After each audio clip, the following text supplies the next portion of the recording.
کہا جاتا ہے کہ ایک گھنے جنگل کے بیچوں بیچ ایک گاؤں تھا۔ وہاں 4 دوست رہتے تھے، ایڈ، ایما، مارک اور جوناتھن۔ ان چاروں دوستوں کو ایڈونچر پہ جانے کا بہت شوق تھا اور یہ خطروں سے لڑنا بھی جانتے تھے۔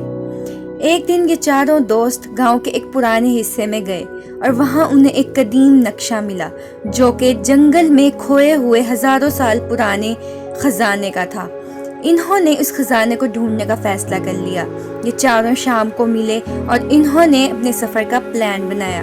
انہوں نے اپنے بیگز کو ضرورت کے سامان سے بھرا، اس میں کھانے پینے کی چیزیں، دوائیاں، کیمپس، گرم کپڑے اور باقی ضرورت کا سامان رکھا اور سفر کا آغاز کر دیا۔ یہ جنگل میں داخل ہوئے۔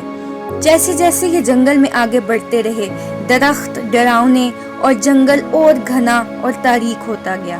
انہیں عجیب و غریب قسم کے درخت نظر آئے، عجیب قسم کے پرانے گھر اور خوفناک قسم کے جانور اور کریچرز کا ان سے سامنا ہوا۔ یہ بہت ڈر چکے تھے، دل ہی دل میں وہ بہت ڈر رہے تھے۔ ابھی وہ تھوڑا آگے گئے کہ خطرناک قسم کے بڑے بڑے عجیب و غریب سانپوں نے ان پہ حملہ کر دیا۔ یہ تھوڑا اور آگے گئے تو یہ ٹائم لیپس میں داخل ہو چکے تھے۔ ان کی عمریں بدل گئیں اور اچانک سے یہ اپنے بچپن میں داخل ہو گئے۔ یہ بھاگتے رہے اور بھاگتے بھاگتے ٹائم لیپ سے نکل آئے اور اپنی عمروں میں واپس آ گئے۔ یہ بہت تھک چکے تھے لیکن انہوں نے ایک دوسرے کا ساتھ نہ چھوڑا۔ آخر ان کی منزل خزانہ تھی جس سے وہ اپنے حالات بدل سکتے تھے۔ اسی طرح دن گزرتے گئے، رات دن میں تبدیل ہوتی گئی، اندھیرے بڑھتے گئے، روشنی کم ہوتی گئی، دن راتوں میں تبدیل ہوتے گئے۔ ان کا سامان بھی اب ختم ہونے لگا تھا۔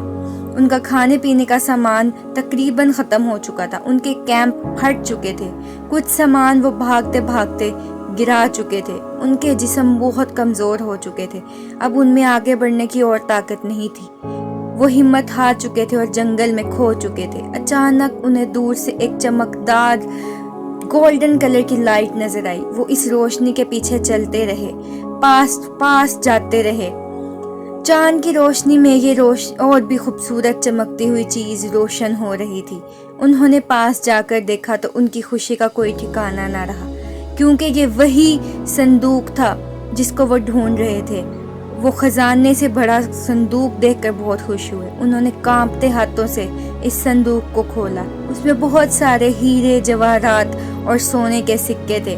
اب وہ اپنی زندگی اپنی مرضی سے گزار سکتے تھے۔ انہوں نے اس خزانے سے بڑے صندوق کو لیا اور واپسی کا سفر شروع کیا۔ واپسی کا سفر ان کے لیے آسان تھا کیونکہ وہ راستوں کو جانتے تھے۔ جب وہ گاؤں پہنچے تو گاؤں والوں نے بہت خوش دلی سے ان کا استقبال کیا۔ انہوں نے اپنی جیت کو سیلیبریٹ کیا اور وہ جان گئے تھے کہ اصل جیت یہ خزانہ نہیں بلکہ اصل جیت وہ دوستی ہے، کیونکہ انہوں نے ایک دوسرے کا ساتھ مشکل وقت میں بھی نہیں چھوڑا۔